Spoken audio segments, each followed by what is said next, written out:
드디어 사도행전 마지막 장에 이르렀습니다. 2024년 사도행전 말씀으로 시작하여 그리스도의 담대한 증인이라는 영적 표어를 가지고 사도행전 말씀을 함께 나누어 왔습니다.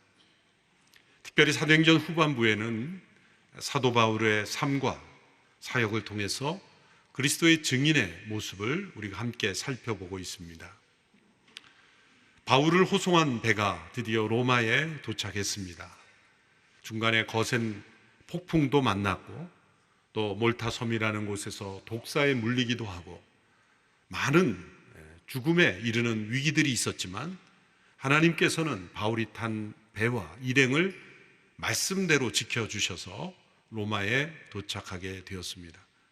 이처럼 많은 어려움을 통과하여 로마에 도착했다면 어떤 다이나믹한 하나님의 역사가 일어날 것을 우리는 기대해 볼 수도 있습니다.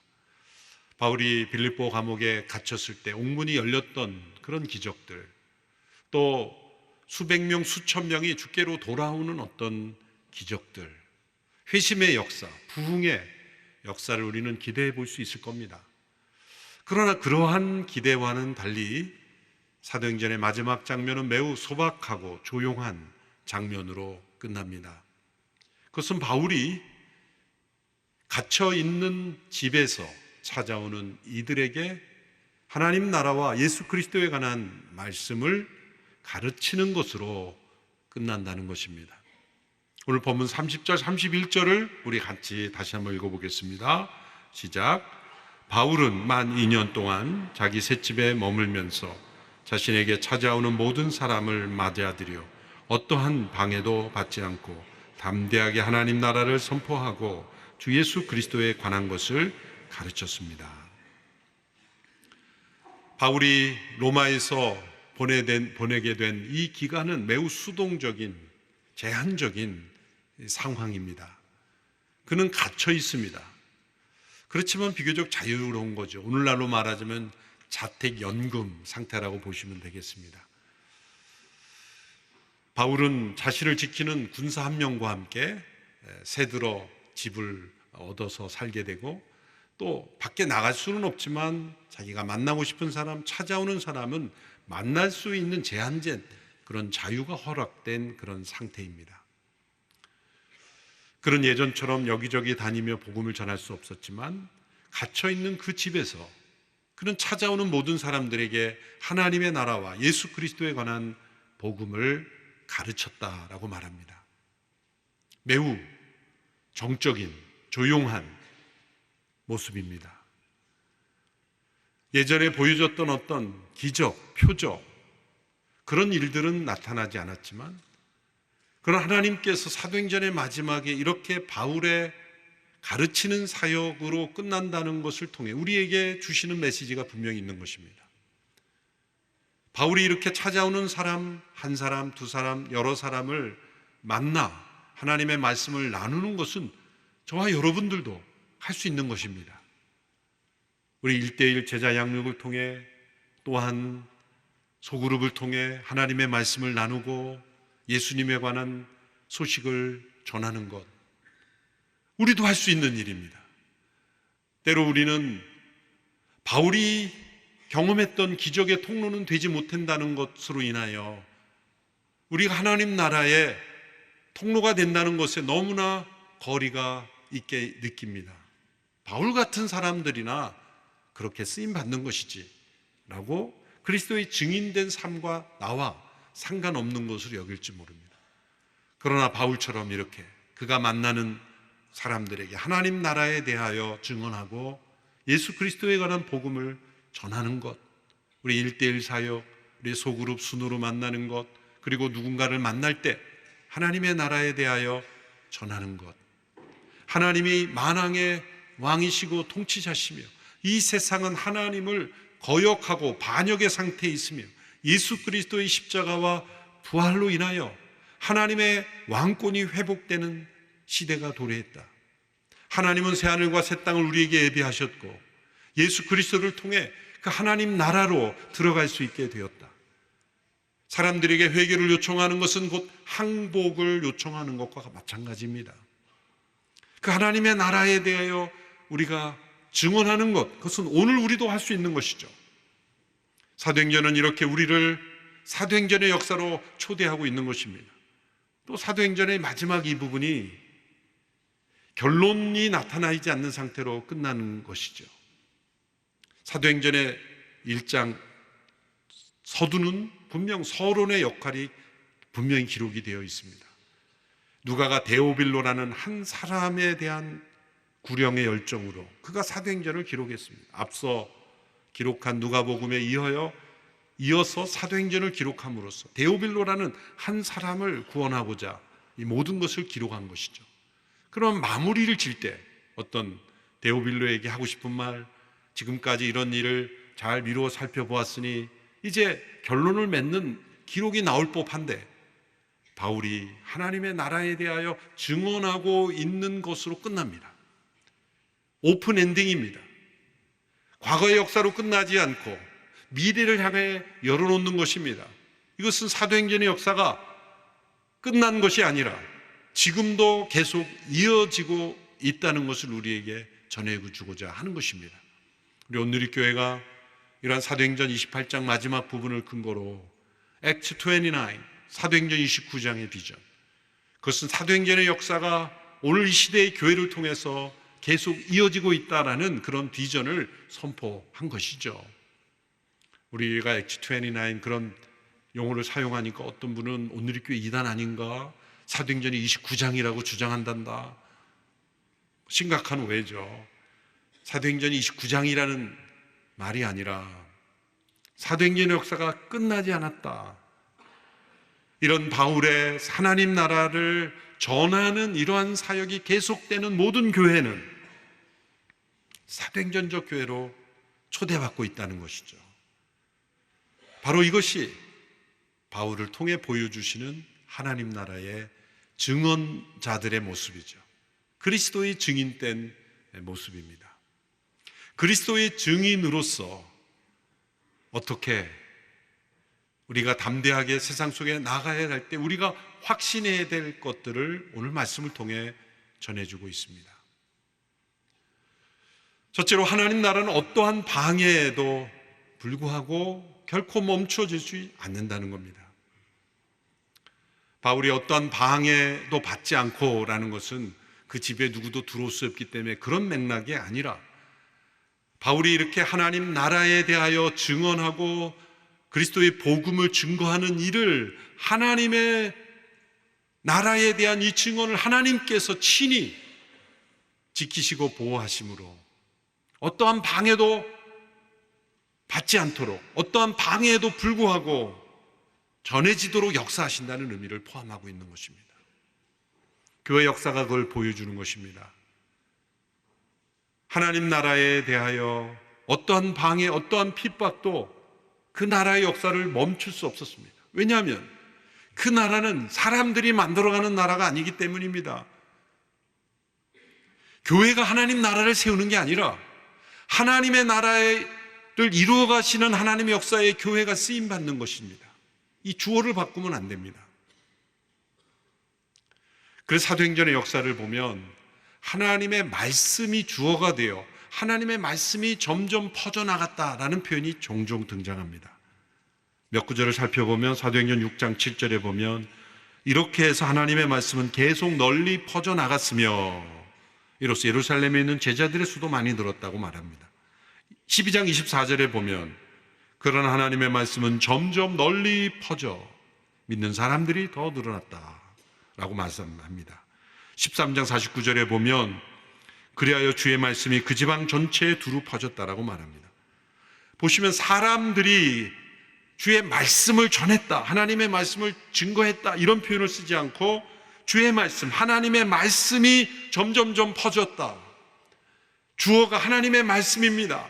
그 말씀을 인격적인 존재로 묘사하고 있습니다. 그것은 하나님 그분께서 그분의 말씀을 통해 그분의 말씀에 순종하는 이들을 통해서 때로는 표적을 통해서 주의 말씀이 증거됨으로 하나님의 통치가 나타나고 하나님의 나라가 확장되는 일들이 계속 일어나고 있다는 것입니다. 지금도 하나님 나라의 역사는 멈추지 않고 계속되고 있습니다.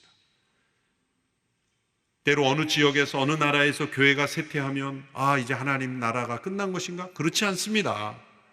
그것은 하나님의 나라를 위하여 존재하지 않는 교회는 쇠퇴합니다. 하나님의 나라를 목적으로 두지 않는 교회는 소멸됩니다. 조롱을 받습니다. 하나님의 나라를 중심으로 하지 않는 교회는 능력을 잃어버리기 때문에 때로 사람들의 교제 모임이 되어버리기도 하고 갈등과 다툼에 휩싸이기도 하고 세상의 유혹과 이념에 휩쓸리기도 합니다. 그러나 역사적으로 하나님의 나라의 증언자들로 세워진 교회는 결코 쇠퇴하지 않습니다. 역설적으로 이러한 교회들은 핍박과 방해 속에 있는 지역에 있는 교회들이 대부분입니다. 지난 4차 로잔대회에서도 가장 강력한 메시지가 전해진 지도자들의 목소리는 바로 핍박받는 나라에서 온 지도자들이었습니다. 이란, 파키스탄, 또한 중국, 이슬람권에서 온 여러 지도자들은 방해 정도가 아닙니다. 테러와 살해 위협입니다. 이러한 국제 선교대에 참여했다는 이유로 몇 년을 감옥에 가두는 나라입니다. 그러다 죽이기도 합니다. 그런 엄청난 핍박과 방해가 있음에도 불구하고 하나님의 나라는 멈춰지지 않는다는 거죠. 도리어 그런 지역에서 복음이 더 빨리 증거되고 있고 교회가 더 성장하고 있다는 거예요. 저는 아무런 방해도 받지 않는데요 라고 말하면 틀림없이 한 번도 그리스도의 증인으로 살아본 적이 없기 때문입니다. 세상 속에서 그리스도를 증거하려고 하면, 세상 속에서 하나님의 나라에 대해서 증언하려고 하면 틀림없이 방해가 일어납니다. 여러분, 창조에 대해서 말해 보십시오. 진화론자들이 가만히 놔두지 않습니다. 예수 그리스도의 복음, 그분이 하나님의 아들이심을 증거해 보십시오. 예배당에서만 이야기하라고 말합니다.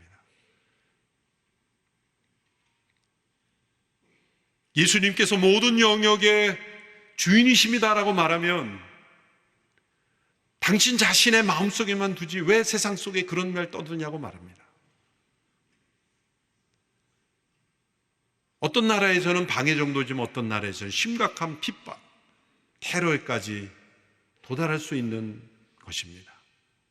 그러나 어떠한 방해도 불구하고 하나님의 나라는 멈춰지지 않습니다. 하나님이 천지를 창조하신 분이 세상을 통치하고 계시기 때문이죠. 그리고 그분이 세상을 심판하실 것이기 때문입니다. 또한 둘째로 하나님의 나라는 하나님의 위대한 섭리로 역사하시기에 결코 멈춰지지 않습니다.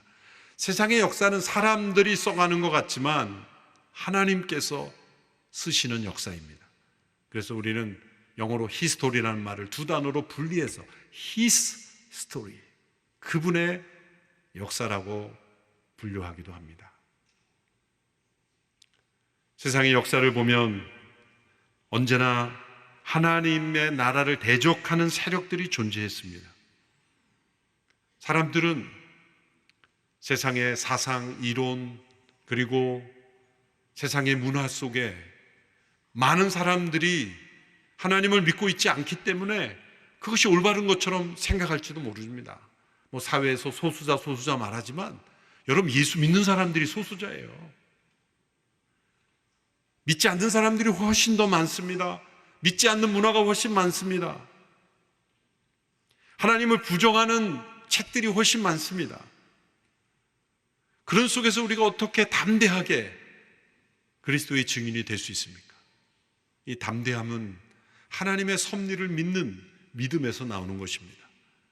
바울이 이렇게 갇혀 있었지만 담대하게 그리스도의 증인이 될 수 있던 것은 하나님의 섭리를 믿었기 때문이에요. 그가 이렇게 사내들인 공회원들에 의해서 고소당해서 벨리스 총독, 베스도 총독, 헤롯 아그리파, 가이사에게까지 상소하기까지 이렇게 계속 피고인의 신분으로 갇혀서 왔지만 한 번도 그런 답답해하지 않고 한 번도 억울해하지 않고 한 번도 자신이 빨리 풀려나기만을 바라는 그런 몸부림을 하지 않고 그 모든 상황에 순응하면서도 오히려 영적 주도권을 가지고 지금까지 걸어올 수 있었던 것은 그의 마음속에는 하나님의 섭리를 믿는, 이 모든 것이 합력하여 하나님의 선을 이룰 수 있다는 믿음이 있었기 때문이죠. 이런 하나님의 섭리를 여러 번 체험하면 아무리 암울한 상황, 아무리 억울한 상황, 아무리 힘든 상황을 많아도 결코 두려워하지 않습니다. 하나님께서 이 모든 일, 하나님을 사랑하는 자, 그 뜻대로 부름을 입은 자들에게는 모든 것이 합력하여 선을 이룬, 이 선이 뭡니까? 하나님 나라의 의를 이루는 겁니다. 하나님의 뜻을 이루는 것입니다. 그것을 믿기에 결코 낙심하지 않습니다. 그래서 담대할 수 있는 거예요. 여러분, 깊은 숲에 들어가면 두려워하는 사람은 지도가 없는 사람이에요. 그러나 아무리 깊은 숲에 들어가도 그 숲 전체를 볼 수 있는 지도를 가지고 지도를 분별할 수 있는 사람은 두려워하지 않고 오히려 숲을 즐기게 됩니다.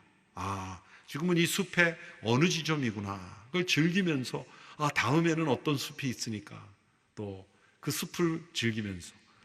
그러나 이 숲이 어느 길이가 되든 어느 깊이가 되든 잘 모르고 어디로 가야 될지 모르는 사람은 두렵게 됩니다. 안내 표지가 없는 숲에 들어갈 때 지도가 없다는 거 얼마나 두렵습니까?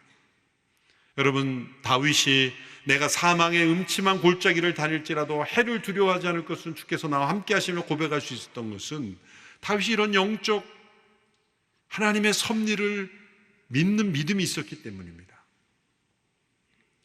제가 대학을 졸업하고 학사장교로 군입대에 있을 때 이제 기본 훈련을 받고 소대장이 되는 훈련을 받는 그 군사학교에서 교육을 받을 때 지도를 보는 법을 배우는 과정이 있었습니다. 독도법이라 그러죠. 그때 그 독도법 교관이 너무나 열정적으로 가르치고 열심히 가르쳐서 정말 지금도 기억이 나요.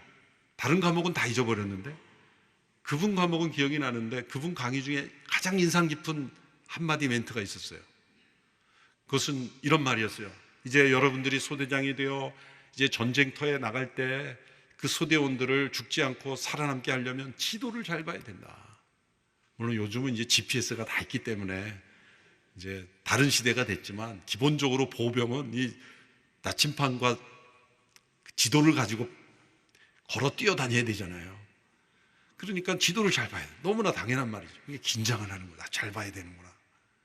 근데 어느 정도까지 여러분들이 지도를 보고 판독을 할 수 있어야 되냐면 지도를 가만히 들여다보면 그 지도에서 새소리가 들려와야 되고 물소리가 흘러야 되고 그 계곡에서 흐르는 바람이 느껴져야 되고 그 정도 돼야 살아남을 수 있다는 거예요. 너무 은혜 많이 받았어요. 이것을 우리의 영적 생활에 적용해 보면 우리 하나님의 말씀을 통해서 우리가 걸어가는 이 깊은 골짜기와 같은 인생의 한 걸음마다 정말 하나님의 섭리를 따라 하나님께서 어떻게 역사하시는지를 느끼고 맛보고 그 하나님의 음성을 듣고 이걸 해석할 수 있는 능력이 된다면 다윗과 같이 고백할 수 있게 되는 거죠. 사망의 음침한 골짜기를 다닐지라도 두려워하지 않을 것입니다. 바울의 담대함은 여기서 나오는 것이고 그리스도의 담대한 증인은 바로 이런 모습이죠. 우리를 인도하시는 하나님의 섭리의 영적 지도가 있는 것입니다. 영적 지도는 날마다 평탄한 길만은 아닙니다. 이렇게 갇히는 과정을 통해 하나님이 역사하신다는 거예요. 바울이 갇힘으로 인해서 복음의 진보가 되었다는 고백을 하였죠. 빌립보서 1장에 이런 고백을 합니다. 1장 12절부터 형제들이여 내가 당한 일이 오히려 복음의 진보를 가져온 사실을 여러분이 알기를 바랍니다. 내가 이렇게 사슬에 매인 것이 온 친위대와 다른 모든 사람들에게 그리스도 안에서 분명히 드러나게 돼 많은 형제들이 내가 매임으로 인해서 주를 신뢰함으로 두려움 없이 더욱 담대하게 하나님의 말씀을 전했다고 말합니다. 나의 당한 일, 그건 바울이 갇혀있는 상황을 말하죠. 그것이 복음의 진보를 이루었다. 자신이 로마의 여러 도로들을 다니며 복음을 전하는 것보다 자신이 갇혀있는 게 더 복음의 진보가 되었다. 다른 사람들에게 여러 가지 모양으로 영향을 주었다는 거죠. 또 바울 자신이 다 미처 알았는지 몰랐는지 모르지만 이 기간을 통해 하나님이 복음의 진보를 이루은 것이 있죠. 그것은 바로 이 빌립보서 이 자체가 쓰여졌다는 거죠. 이 기간을 통해. 로마에 갇힌 이 기간 동안 소위 옥중서신이라고 하는 서신들이 기록이 됐죠. 에베소서, 빌립보서, 골로새서, 빌레몬서, 이 복음의 정수들을 담은 서신서들이 기록이 되는 기간이 되었기에 이제는 바울이 그 시대 사람들에게 전한 복음이 어떤 복음이었는지 우리는 알 길이 없지 않습니까? 그 시대 사람들은 들었지만 바울이 그 시대 사람들에게 전한 하나님 나라의 복음이 뭔지 우리는 모르지만 이제 에베소서, 빌립보서, 골로새서 이러한 서신들을 통해 우리가 알 수 있게 된 거예요. 그래서 오고는 모든 세대에 그리스도의 증인이 될 수 있는 통로가 되었다는 거예요. 얼마나 멋진 하나님의 섭리입니까? 이와 유사한 예가 종교개혁 시대에 일어났죠. 마틴 루터가 로마 교황청의 면죄부 정책에 반대하는 대자보를 붙이고 난 이후에 그런 엄청난 위협을 받았죠. 경고에서 시작했지만 나중에는 살해 위협까지 당했죠. 로마 교황청에게 불려가서 그는 종교재판을 받고 보름스에 가서 보름스 의회에서 그는 종교재판을 여러 날 받고 이제 비텐베르크로 돌아오는 그 여정 중에 루터는 이제 언제 독일 땅에서 사라져도 전혀 이상하지 않는 그런 위험한 상황이 된 거예요. 사람들은 틀림없이 루터는 죽을 것이다 그렇게 생각을 한 거예요. 그때 루터를 살리기 위해서 루터를 사랑하던 그 비텐베르크의 손제후라고 하는 귀족이죠. 귀족의 직책의 이름이죠. 프리드리히라는 그 비텐베르크의 귀족이 자신의 부하들을 시켜서 루터를 납치합니다. 그 길 가운데서 복면을 쓴 강도들로 위장시켜서 루터를 납치해버립니다. 납치극을 벌인 거죠. 그것은 납치시키지 않으면 루터는 언젠가 살해당할 것인가는 그런 생각 때문이죠. 그래서 그를 바르트 브루크라는 이 성으로, 높은 곳에 있는 성으로 그를 가둬버립니다. 저도 언젠가 그 지역을 방문하면서 한번 가본 적이 있는데 루터가 갇혔던 장소, 거기에서 책을 썼던 장소가 그대로 남아있죠. 루터는 원래 사람 만나는 걸 좋아하는 사람이에요. 그래서 탁상 담화도 많이 하는, 테이블 톡을 많이 했던 그런 사람인데 만나지도 못하게 하고, 그리고 더군다나 그 성에는 최고 책임자만 루터가 누구인지를 알고 아무도 모르게 가명을 쓰게 하고 수염도 길게 기르게 하고 이상한 사람 만들어버린 거예요. 그래서 얼마나 우울했겠습니까? 그 기간이 한 10개월 정도 됐다고 하는데 이 기간 동안에 루터가 그 기간에 책을 쓰죠. 로마 교황청을 비판하는 책도 쓰고 여러 신학책도 썼지만 가장 놀라운 것은 헬라어 성경을 독일어로 번역했다는 겁니다. 루터가 만일 예전처럼 똑같이 생활했으면 성경을 독일어로 번역할 생각을 하지도 못했고 그럴 시간도 없었을 거예요. 그런데 이렇게 자신이 누구인지도 밝히지 못하는 갇혀있는 상황에 처하니까 거기에 몰두할 수 있게 된 거죠. 여러분, 그 당시에는 캐톨릭에서 이루어지는 모든 미사들이 다 라틴어로 집례가 되었어요. 사제들만 아는 언어였죠. 예배 언어는 라틴어로만 돼야 된다. 성도들은 다 모르는 거예요. 지금 무슨 말이 진행되는지. 심지어는 사제들도 라틴어를 몰라서 로마서를 하는데 거꾸로 펴놓고 읽은 사제들도 있었다는 거예요. 그러니까 저게 제대로 읽는 건지 아닌지도 모르고, 그러니까 올바른 복음의 내용을 분별할 수가 없는 거예요. 그 성경을 독일어로 번역하자 모든 동일 국민들이 성경을 읽게 된 거예요. 로마서를 읽을 수 있게 된 거예요. 종교개혁이 부리듯 일어나게 된 계기인 겁니다. 이것이 복음의 능력이 이제는 루터 한 사람이 아니라 독일 국민들이 다 종교개혁자들이 돼버린 거예요. 그것이 10개월 동안 갇혀있는 상태에 일어난 겁니다. 프리드리히는 그저 루터를 살리려고 가둬놓은 거지만, 그 갇힌 상황에서 처음에는 우울하고 힘들었지만 독일어 성경이 나오는 놀라운 일이 일어나고, 때마침 발명된 인쇄술과 함께 그 독일어 성경이 수없이 팔려나가고 복사되어서 퍼져나갔던 거예요. 하나님의 섭리죠. 우리가 생각할 때는 억울하고 답답하고 갇혀있는 것 같고 내가 할 수 없는 것 같은 그 상황 속에서 하나님은 놀라운 섭리로 하나님 나라가 퍼져나가는 역사를 이룬다는 것, 우리는 늘 기억해야 한다는 것입니다. 셋째로, 하나님의 나라, 하나님의 완전한 능력으로 역사하시기에 결코 멈춰지지 않습니다.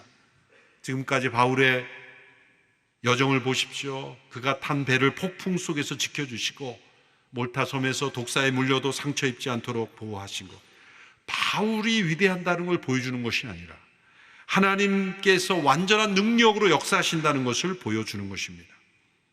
역사 속에는 하나님 나라를 대적하는 세력들이 끊이지 않고 흘러내려왔어요. 성경의 역사를 보십시오. 모세와 그 백성을 제거하려고 바로가 난리를 쳤죠. 또 약속하신 메시아가 올 유대 백성들을 진멸시키기에 하만이라는 사람이 일어났었죠. 그러나 하나님께서 모르드게와 에스더를 통해 완전히 반전시키셨지 않습니까? 또 예수님을 제거하기 위해 헤롯이 그 잔악함으로 수많은 아기들을 죽이는 학살이 일어났죠. 또 사도들을 제거하려고 산해들인 공회원들이 일어났죠. 바울을 죽이려고 이렇게 혈안이 되어 있죠. 구약과 신약의 역사, 모든 역사를 보면 하나님의 나라와 그 약속을 받은 자들을 핍박하고 대적하는 모든 흐름들이 있었어요. 그런데 모든 역사마다 대반전의 역사가 일어나요. 하나님의 완전하신 능력으로 하나님의 약속을 붙잡고 하나님의 나라의 증거자가 되는 자들을 하나님은 보호하셨기 때문입니다. 그러므로 사도행전 28장이 바울이 갇혀있는 상태에서 말씀을 가르치는 것으로 끝나는 것은 하나님께서 바울이라는 어떤 한 사람을 의존하시는 것이 아니라는 걸 보여주는 거예요. 하나님의 나라는 어느 한 사람, 위대한 인물, 어느 지도자에게 달려있는 것이 아닙니다. 하나님의 나라는 하나님 그분께서 이루어 가시는 거예요. 어떤 위대한 인물이 세우는 게 아닙니다.